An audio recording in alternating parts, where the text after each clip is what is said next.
ಮೂಲಭೂತ ಹಕ್ಕು ಪ್ರತಿಯೊಬ್ಬ ಮನುಷ್ಯನದು ಹಕ್ಕಾಗಿರ್ತದೆ. ಆದುದರಿಂದ ನಾವುಗಳು ಅವರಿಗೆ ತುಂಬ ರಿಕ್ವೆಸ್ಟ್ ಮಾಡಿದ ಮೇಲೂ ಕೂಡ ಆ ರಸ್ತೆಯನ್ನು ಬಿಡೋದಕ್ಕೆ ಇವತ್ತು ನಾವು ಪ್ರತಿಭಟನೆ ನಂಬಿಕೊಂಡಿದ್ದೇವೆ. ಅದರ ನಡುವಲ್ಲಿ ಒಂದು ಘಟನೆ ನಡೆಯಿತು. ಮೊನ್ನೆ 13 ತಾರೀಕಿಗೆ ಅಲ್ಲಿ ಏನೋ ಒಂದು ಅಷ್ಟಮಂಗಳ ಪ್ರಶ್ನೆ ಇತ್ತು.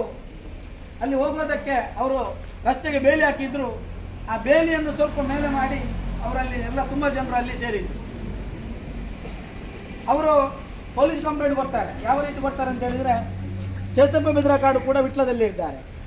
ನನಗೆ ಪೊಲೀಸ್ ಠಾಣೆಯಿಂದ ಕಾಲ್ ಬರ್ತದೆ, ನಿಮ್ಮ ಮೇಲೆ ಸುರೇಶ್ ನಾಯ್ಕರ್ ಅವರೊಂದು ಕಂಪ್ಲೇಂಟ್ ಮಾಡಿದ್ದಾರೆ, ನೀವು ಪೊಲೀಸ್ ಠಾಣೆಗೆ ಬಂದು ಏನಾದರೂ ವಿವರಣೆ ಕೊಡಬೇಕಂತ ನನ್ನನ್ನು ಕರೆದರು. ನಾನು ಹೇಳಿದೆ, ಸರ್ ನಾನು ವಿಟ್ಲದಲ್ಲಿದ್ದೆ, ನಾನು ಬೇಲಿಯಲ್ಲಿ ಮುಟ್ಟಕ್ಕೆ ನಾನು ಹೋಗಲಿಲ್ಲ ಅಂತ ಹೇಳಿದಾಗ ಕೂಡ ಒಂದು ಕಂಪ್ಲೇಂಟ್ ಆಗಿದೆ, ನೀವು ಬರಲೇಬೇಕಂತ ಹೇಳಿದರು. ಬರಲೇಬೇಕು. ನಾವು ಒಂದು ಕಂಪ್ಲೇಂಟ್ ಆದಾಗ ಪೊಲೀಸರಿಗೆ ಇನ್ಕ್ವೈರಿ ಮಾಡುವಂಥ ಅಧಿಕಾರವನ್ನು ಸರ್ಕಾರ ಅವರಿಗೆ ಕೊಟ್ಟಿದೆ, ಸಂವಿಧಾನ ಅವರಿಗೆ ಕೊಟ್ಟಿದೆ. ಅದು ಸುಳ್ಳಾಗಿರಲಿ ನಿಜ ಆಗಿರಲಿ, ನಾವು ನಿಜ ವಿಚಾರವನ್ನು ಅವರಿಗೆ ತಿಳಿಸುವಂಥದ್ದು ನಮ್ಮ ಕರ್ತವ್ಯ ಅಂತೇಳಿ ನಾನು ಸಂಜೆ ಹೊತ್ತಲ್ಲಿ ಬಂದ ನಂತರ ಸುರೇಶ್ ಸಾರಲ್ಲಿ ನಾನು ಕೂಡ ರಿಕ್ವೆಸ್ಟ್ ಮಾಡಿದ್ದೇನೆ, ಸರ್ ಒಂದು ರಸ್ತೆಗೆ ಏನಾದರೂ ಪರಿಹಾರ ಮಾಡಿ ಅದು ಒಂದು ಮುಗಿಸಿ ಅಂತ ಹೇಳುವಾಗ ಅವರು ಹೇಳಿದರು. ನಾನು ಹೇಳಿದೆ, ನೀವು ನಮ್ಮವರು, ನಿಮ್ಮ ವಿರುದ್ಧ ನಮಗೆ ಪ್ರತಿಭಟನೆ ಮಾಡಲಿಕ್ಕೆ ಮನಸ್ಸಿಲ್ಲ, ಆದರೂ ಕೂಡ ನೀವು ದೊಡ್ಡ ಒಂದು ಮನಸ್ಸು ಮಾಡಿಕೊಂಡು ಆ ರಸ್ತೆಯನ್ನು ಬಿಟ್ಟು ಬಿಡಿ ಅಂತ ಕೇಳಿದಾಗ ಅವರು ಹೇಳಿದರು, ಶೇಷ ಬೆದ್ರಕಾಡ್ರೆ ಏನಾದರೂ ಒಂದು ಮಾತುಕತೆ ಮಾಡಿ ಅವರಿಗೆ ಎಲ್ಲಿ ರಸ್ತೆ ಕೊಡಬೇಕು, ನಾನು ರಸ್ತೆಯ ವಿರೋಧಿ ಅಲ್ಲ, ಅದು ನನ್ನ ಅಂಗಳದಲ್ಲಿ ಹೋಗುವಂಥ ಒಂದು ಸಂದರ್ಭ ಇರುವಾಗ ನಮಗೆ ಸ್ವಲ್ಪ ಮುಜುಗರ ಆಗ್ತದೆ, ಬೇಸರ ಆಗ್ತದೆ ಅಂತ ಹೇಳಿದರು. ಆಯಿತು, ಏನಾದರೂ ಒಂದು ಪರಿಹಾರ ಮಾಡುವ ಅಂತ ಹೇಳಿ ಶನಿವಾರ ದಿವಸ 15 ತಾರೀಕಿನಂದು ನಾನು ನಿಮ್ಮನ್ನಲ್ಲಿಗೆ ಕರೀತೇನೆ, ಕರೆದು ಬಿಟ್ಟು ಅಲ್ಲಿ ಯಾವ ರೀತಿ ರಸ್ತೆ ಕೊಡಬಹುದೆಂದು ಮಾತುಕತೆ ಮಾಡುವ, ಮತ್ತು ನನ್ನಿಂದ ಆಗುವ ಸಹಾಯವನ್ನು ಕೂಡ ಆ ರಸ್ತೆಗೆ ಏನು ಅನುದಾನ ಬೇಕಾದರಲ್ಲಿ ನಾನು ಕೊಡ್ತೇನೆ ಅಂತೇಳಿ ಅವರು ಭರವಸೆಯನ್ನು ಕೊಟ್ಟರು. ಆದರೆ ಶನಿವಾರ ದಿವಸ ಅವರು ನನ್ನನ್ನು ಕರೆದಿಲ್ಲ, ಅವರು ಅದರ ಬಗ್ಗೆ ಮಾತಾಡಿ ಕೊಡಿಲ್ಲ. ಆದ್ದರಿಂದ ನಮಗೆ ಇವತ್ತು ಪ್ರತಿಭಟನೆ ಅನಿವಾರ್ಯ. ನಾವೀಗ ನಗರ ಪಂಚಾಯಿತಿಗೆ ಒಂದು ಮನವಿಯನ್ನು ಮಾಡ್ತಾ ಇದ್ದೇವೆ. ಹೇಳ್ತಾ ಇದ್ದೇನೆ ನಾನು, ಅಲ್ಲಿ ಅವರ ದೇವಸ್ಥಾನ ನಿರ್ಮಾಣ ಆಗುವ ತನಕ, ಒಂದು ಬ್ರಹ್ಮಕಳಸ ಆಗುವ ತನಕ ಒಂದು ರಸ್ತೆಯನ್ನು ಅವರಿಂದ ಬಿಡಿಸಿಕೊಡುವಂಥ ಕೆಲಸವನ್ನು ತಾವುಗಳು ಮಾಡಿದಲ್ಲಿ ಅಲ್ಲಿ ಯಾವುದೇ ಸಂಘರ್ಷಗಳು ಆಗೋದಿಲ್ಲ. ಆನಂತರ ಎಲ್ಲಿ ಅವರಿಗೆ ರಸ್ತೆ ಬೇಕು, ಯಾರ ಜಾಗ ಎಂಬುದು ಇನ್ನೂ ಕೂಡ ಪರಿಶೀಲನೆ ಮಾಡಿ ಅದಕ್ಕೆ ಒಂದು ಶಾಶ್ವತವಾದ ಪರಿಹಾರವನ್ನು ಕಂಡುಕೊಳ್ಬೋದು ಎನ್ನುವ ನನ್ನ ಭಾವನೆಯನ್ನು ನಾನು ವ್ಯಕ್ತಪಡಿಸ್ತಾ ಇದ್ದೇನೆ. ಆದುದರಿಂದ ಮುಖ್ಯಾಧಿಕಾರಿಯವರು ಏನು ಇವತ್ತು ತಿಳುವಳಿಕೆ ಪತ್ರವನ್ನು ನೀಡಿದಾರೋ ಆ ಪ್ರಕಾರ ಗೇಟನ್ನು ಕೇವಲ ಬೀಗ ತೆಗೆದು ಅವರಿಗೆ ಸಾರ್ವಜನಿಕರಿಗೆ ಹೋಗಿ ಬನ್ನಿ ಅಂತ ಹೇಳುವಂಥದ್ದಲ್ಲ, ನೀವು ಗೇಟನ್ನು ತೆರವು ಮಾಡಲೇಬೇಕು. ಅಲ್ಲಿ ಯಾವುದೇ ಕಾರಣಕ್ಕೂ ಗೇಟ್ ಇರಲೇಬಾರದು. ಯಾಕಂತ ಹೇಳಿದರೆ ಇದ್ದರೆ ಇವತ್ತು ಅವ್ರು ಹೇಳ್ತಾರೆ ನಾನು ಯಾವುದೇ ಅಡ್ಡಿಪಡಿಸುವುದಿಲ್ಲ ಅಂತೇಳಿ, ಅವರು ಏನು ಇಲ್ಲಿ ಬರೆದು ಕೊಟ್ಟಿಲ್ಲ, ಬಾಯಿ ಮಾತಲ್ಲಿ ಹೇಳಿದ್ದಾರೆ. ಆದ್ದರಿಂದ ನಾಳೆ ನಾವು ಪುನಃ ಅವರು ಅಲ್ಲಿ ಬೀಗ ಹಾಕಿದಾಗ ಪುನಃ ನಾವು ಇಲ್ಲಿ ಪ್ರತಿಭಟನೆ ಮಾಡುವಂಥ ಸಂದರ್ಭ ಬರಬಹುದು. ಅದಕ್ಕೋಸ್ಕರ ನಾನು ನಿಮ್ಮಲ್ಲಿ ವಿನಂತಿಯನ್ನು ಮಾಡ್ತಾ ಇದ್ದೇನೆ, ದಯವಿಟ್ಟು ನೀವು ಆ ಗೇಟನ್ನು ತೆರವು ಮಾಡಿ. ಇಲ್ಲದಿದ್ದಲ್ಲಿ ದೇವಸ್ಥಾನ ನಿರ್ಮಾಣ ಆಗುವ ತನಕ ಅಲ್ಲಿ ಒಂದು ರಸ್ತೆಯ ಉಪಯೋಗವನ್ನು ಕೊಡುವ ರೀತಿಯಲ್ಲಿ ಅವರಿಗೆ ಒಂದು ಮನವರಿಕೆ ಮಾಡಿ ಎನ್ನುವ ಮನವಿಯನ್ನು ನಾನು ಮಾಡ್ತಾ ಇದ್ದೇನೆ. ಇಂಥದ್ದೊಂದು ಘಟನೆ ಆಗಿತ್ತು ನಮ್ಮ ಅಳಿಕೆ ಗ್ರಾಮದಲ್ಲಿ. ಅಲ್ಲಿ ಒಂದು ಕಲ್ಲಂಚಿನಾಯ ಒಂದು ದೇವಸ್ಥಾನ ಇತ್ತು. ಕಲ್ಲಂಚಿನಾಯ ದೇವಸ್ಥಾನದ ನಿರ್ಮಾಣ ಆಗ್ತಾ ಇತ್ತು. ಆ ನಿರ್ಮಾಣ ಆಗುವಂಥ ಸಂದರ್ಭದಲ್ಲಿ ಅಲ್ಲಿ ಒಬ್ಬರು ಅನ್ಯ ಜಾತಿಯವರೊಬ್ಬರು ಆ ರಸ್ತೆ ಹೋಗುವಂಥ ರಸ್ತೆಯಲ್ಲಿ ಬಂದ್ ಮಾಡಿದರು.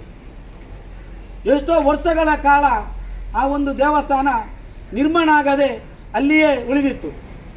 ಇಂಥ ಸಂದರ್ಭದಲ್ಲಿ ಅಲ್ಲಿನ ಊರಿನೆಲ್ಲ ನಾಗರಿಕರು ನಮ್ಮ ದಲಿತ ಸೇವಾ ಸಮಿತಿಗೆ ಮನವಿ ಮಾಡಿದರು, ನಾವೊಂದು ದೇವಸ್ಥಾನ ನಿರ್ಮಾಣ ಮಾಡ್ತಾ ಇದ್ದೇವೆ, ಅದಕ್ಕೆ ಹೋಗೋದಕ್ಕೆ ರಸ್ತೆ ಇಲ್ಲ, ಇದ್ದ ರಸ್ತೆಯನ್ನು ಕೂಡ ಇಂಥ ವ್ಯಕ್ತಿಯೊಬ್ಬರು ಬಂದ್ ಮಾಡಿದ್ದಾರೆ, ಸೇದಪ್ಪರ ಏನಾದರೂ ಮಾಡಿ ನಿಮ್ಮ ಹೋರಾಟದ ಮೂಲಕ ಆ ದೇವಸ್ಥಾನಕ್ಕೆ ರಸ್ತೆ ನಿರ್ಮಾಣ ಮಾಡಿ ಕೊಡಬೇಕಂತೇಳಿ ನಮ್ಮಲ್ಲಿ ಮನವಿ ಮಾಡಿದಂಥ ಸಂದರ್ಭದಲ್ಲಿ ನಾವು ಸಂಬಂಧಪಟ್ಟ ಇಲಾಖೆ ಮನವಿಯನ್ನು ಸಲ್ಲಿಸಿ ನಾವು ಆ ರಸ್ತೆಯನ್ನು ತೆರವು ಮಾಡಿ ಕೊಟ್ಟು ಇವತ್ತು ಆ ದೇವಸ್ಥಾನ ಕೂಡ ಅಲ್ಲಿ ನಿರ್ಮಾಣ ಆಗಿದೆ.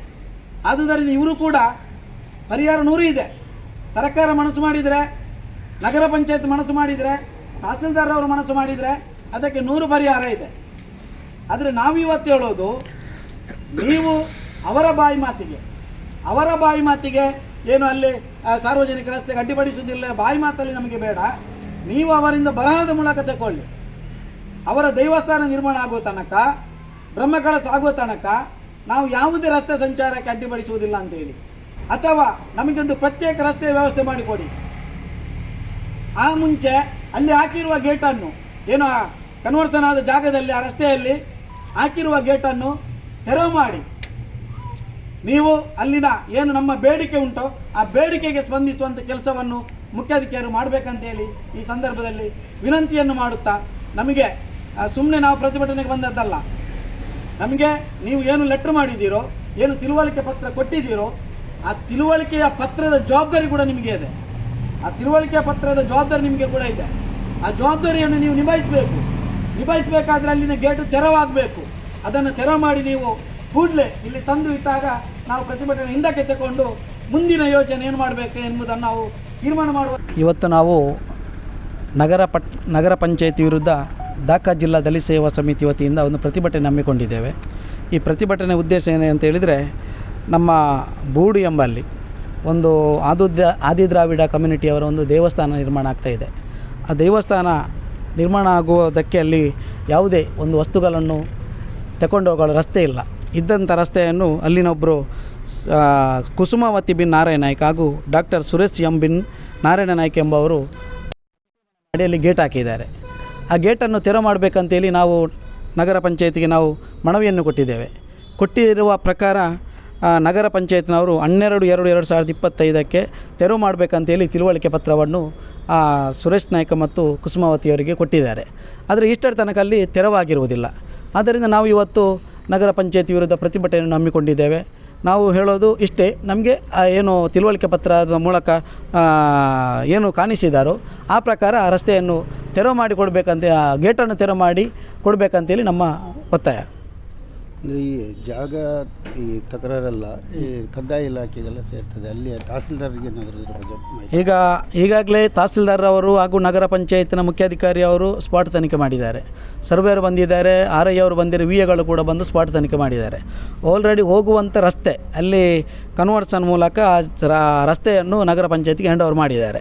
ಆ ಹ್ಯಾಂಡ್ ಓವರ್ ಮಾಡಿದ ಮೂಲಕ ಆ ರಸ್ತೆಯ ಜವಾಬ್ದಾರಿ ನಗರ ಪಂಚಾಯತಿಗೆ, ತಹಸೀಲ್ದಾರ್ ಅವರ ಜವಾಬ್ದಾರಿಯನ್ನು ಮಾಡಿದ್ದಾರೆ, ನಗರ ಪಂಚಾಯತಿಗೆ ಜವಾಬ್ದಾರಿ ಇದೆ. ಆದರೆ ನಗರ ಪಂಚಾಯತಿ ನಡೆಸ್ಕೊಳ್ಬೇಕಂತ ನಾನು ಹೇಳೋದು. ಎಷ್ಟು ವರ್ಷದಿಂದ ಆ ರಸ್ತೆ ಇತ್ತು? ಈಗ ಅವರಿಗೆ ಕನ್ವರ್ಷನ್ ಆದ್ದು ಯಾವಾಗ ಅಂತ ನಮಗೆ 2018-19 ರಸ್ತೆ ಹೋಗಿದೆ, ಅದು ಕನ್ವರ್ಷನ್ ಆಗಿದೆ. ಕನ್ವರ್ಷನ್ ಮೂಲಕ ರಸ್ತೆ ಕಾಣಿಸಿದ್ದಾರೆ. ಈಗ ಏನು ಇದಕ್ಕೆ ಈಗ ಏನು ಅಂತ ಪರಿಹಾರ ಇಲ್ಲ, ಈಗ ಮುಖ್ಯಾಧಿಕಾರಿ ಇಲ್ಲ, ಏನೋ ಮಿನಿಸ್ಟರ್ ಬರ್ತಾ ಇದ್ದಾರೆ. ಅದರಿಂದ 3 ದಿವಸದ ಟೈಮ್ ಕೊಡಬೇಕಂತ ಕೇಳಿದ್ದಾರೆ. ನಾವು ಹೇಳುವಂಥದ್ದು ಬಾಯಿ ಮಾತಲ್ಲಿ ನಮಗೆ ಬೇಡ, ನೀವು 3 ದಿವಸದಲ್ಲಿ ಆ ಗೇಟನ್ನು ತೆರವು ಮಾಡ್ತಾನೆ ಅಂತೇಳಿ ನಮಗೇನು ನಿಮ್ಮ ತಿಳುವಳಿಕೆ ಪತ್ರ ಕೊಟ್ಟಲ್ಲಿ ನಾವು ಪ್ರತಿಭಟನೆ ಹಿಂದಕ್ಕೆ ತೆಗೆದುಕೊಂಡು 3 ದಿವಸದ ಒಳಗಡೆ ಪುನಃ ತೆರವು ಮಾಡದಿದ್ದಲ್ಲಿ ನಾವು ಧರಣಿಯನ್ನು ಪುನಃ ಮುಂದುವರಿಸ್ತೇವೆ. ಉದಾಹರಣೆ ಶೋಭಾ ಅಂದು ಅಂಗಜುನ ಮಗಲು ಅಮ್ಮನ ಉದಾರ ಅಂಗಜು ಇತ್ತೈತಿ ಪುನಃ ಅಮ್ಮನ ಮುಖಾಂದ್ರತ್ತು ಎಂಕಲಿತ ತರವಾಡು ಜಾಗಿ ಅಲ್ಪರವಾಡತ್ತು ಎಂಕಲ ಸಾಧಿಕೊಂಡಂತುಲ್ಲ ಎಂಕಲಿತ ಇಷ್ಟ ಜಗಲ ಕೊಟ್ಟೋಗದಾಲ ಪೋಪುಜ ಎಂಕಲ ಎಡ್ಡ ರೀತಿಟ್ಟು ನ್ಯಾಯ ಪ್ರಕಾರ ಎಂಕಲ ಸಾಧಿ ಒಳಗದು ಕೊರುಟ ಅದಯ್ಯೊಳಗೆ ದೇವರಿಗೆ ಮತ್ತು ಆರೆಗಳ ಬರ್ಪುಂಜ ಅವಕಾಶ ಉಂಡು ಆರೆಗಳ ಬರೋಡ್ಚಿ ಪೋಡ್ಚಿಂದ ಎಂಕಲ ದಾಲ ಪಂಪುಜ ಐಕೆಂಕಲ ಸಾಧ್ಯ ಐನತ್ತು ಬೇಕೆಂಗಲ ದೆತ್ತುಕೊಂಡೆ ಐನತ್ತು ಬೇಕೆಂಗಲ ದೇವಸ್ಥಾನ ಮಲ್ಪೊಡು ಎಂಕಲ ಶುರು ಎಂಕಲ ಮಲ್ಪೊಡ ಸಾದಿ ಮಲ್ತನೇನಿತ ಜನ ಮುಚ್ಚಿತನೆ ಇತರ ರಡರ್ ಸತ್ತಿ ಸಾದಿ ಮಲ್ತ ಪಿರ ಮುಚ್ಚೊಂದೇ ಬರ್ಪುಂಡು ಅಂಚೆಂಕಲ ಇಷ್ಟ ವಿದ್ಯೋಗದಾಲ ಪೋತುಜ ಐತೆ ಎಂಕಲ್ ಭಕ್ತಿ ಜನಟ ಎಂಕಲ ಸಾದಿ ದೆತ್ತುಕೊರೋಡು ಪಂಡೊಂದುಲ್ಲ ಬೇತ ದಾಯ್ತ ಪೋಪುಜ ಎಂಕಲ ಐನತ್ತು ಬೇಗ ಮರಿಯಲ್ಲ ಪತ್ತನೆಗೆ ತುಂಬ ತಿಕ್ಕಂಟ ಎಂಕಲ ದೇವಸ್ಥಾನ ಮಲ್ಪುಣಂಚಿನ ಹಾಪುಂಡು ಅಂಚಿತ ಮುರಾಲಿ ಅಷ್ಟಮಂಗಲ ಹೋಗಲಿ ಎಂಕಲ್ ಒಲೆಯಲ್ಲತ್ತು ಸಾಮಿಯನ ಕೊಂಡು ಪೋಯಿನ ದೆಟ್ಟ ದಾಲ ಕೊಡ್ತುಜಿ ಪಿರ ಬೀಗ ಬಾರ್ತು ಬಿಡ್ತಿತ್ತಂಡು ಅಕಲೆ ನಾವು ರೂಮ್ ತಗಲಿ ಮಾತ್ರ ದುಕೊರೊಂದಿತ್ತನ ಬುಕ್ಕ ಎಂಕಲೆ ಪೋಪುನಂಚಿನ ರೂಲ್ಸ್ ಕೊಡ್ತುಜೆವು ಕೊರ್ಪೆ ಪಂತ ಇತ್ತನದು ಫಸ್ಟ್ಗೆ ಬುಕ್ಕ ಕೊರ್ತುನೇ ಜೀತನೆಡತ್ತಲ್ಲ ಅಂಚ ಸಾದಿ ಎಂಕಲ ಬಣ್ಣಗ ವಾಡಿಂಗುಲ್ಲ ಎದುರು ತುಜಿ ಎದುರು ಬತ್ತ ಪಾತಿರ್ನೊಲ್ಲಜ್ಜಿ ಜಾಗ ಎಂಕಲ್ಲವೇ ಅಜ್ಜನ ರಡ್ಡು ರೋಡು ಮಲ್ತ ರಡ್ಡು ರೋಡುಲ್ಲ ಮುಚ್ಚಿತೆ ಬಿಡ್ನ ಮುಚ್ಚಿತಿ ಗೇಟನ್ನು ಬಂದ್ ಮಲ್ತ ಬಿಡ್ನ ಬೀಗ ಬಾಡ್ದೆ ಬಿಡ್ನ ಅವು ಬೇತಕಲ ಇನ್ನಿ ಅಕ್ಕಲು ಬತ್ತಿಜೇರ ಇಲ್ಲು ಕಟ್ಟನಕ್ಲಿ ಇನ್ನಿ ಬತ್ತಿಜೇರು ಅಕ್ಲು ಮುರಾಣಿ ಮಾತ್ರ ಬತ್ತನ ಇನ್ನಿ ಬತ್ತಿಜೇರು ಅಕ್ಲು ಮುರಾಣಿ ಮಂತಾರೆ ಎಂಕಲ ಇಲ್ಲು ಬೋಡ ಜಾಗೆಲ್ಲ ಎಂಕಲ ಬೋಡ ನಾ ಅಪ್ಪನ ಅಮ್ಮನ ಜಾಗೆ ಅಂದು ಅಕ್ಲಿ ನೀ ಇದಕ್ಕೆ ಬತ್ತುತು ಎರಡ ಅಕ್ಲೆಲ್ಲ ಸಮಸ್ಯೆ ಎಲ್ಲ ಪನ್ಯಾರ ಎಡ್ಡೆತ್ತನಂಡು ಸರ್ ಗೇಟನ್ನೇ ದೆತ್ತು ಕೊರತಲ್ಲ ಪ್ರಯೋಜನ ಇಜ್ಜಿ ಆ ತಂತಿ ಮುಲ್ ದೆತ್ತು ಕೊರುಂಡೆ ಎಂಕಲೆ ಪೋಪುನಂಜಿನ ಅವಕಾಶ ಉಂಟು. ಅತ್ತೆ, ಇದು ನನ್ನ ಬರ್ಡೇ ಗಿಫ್ಟು. ಇದೆಲ್ಲ ಜೀವನದಲ್ಲಿ ನನಗೋಸ್ಕರ ತಗೊಂಡ್ಬಂದಿದ್ದಾರೆ. ನಿನ್ ಮೇಲೆ ತುಂಬಾ ಚೆನ್ನಾಗಿ ಕಾಣುತ್ತೆ. ಇದು ತುಂಬಾ ಚೆನ್ನಾಗಿದೆ ಅಲ್ವಾ? ತುಂಬಾ ಚೆನ್ನಾಗಿದೆ.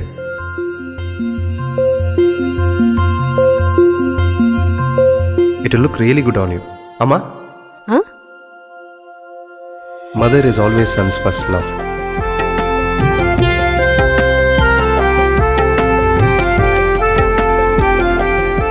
ಪ್ರತಿ ಪೀಳಿಗೆಯ ಪ್ರೀತಿಯ ಮಳಿಗೆ GL ಆಚಾರ್ಯ ಜುವೆಲ್ಲರ್ಸ್.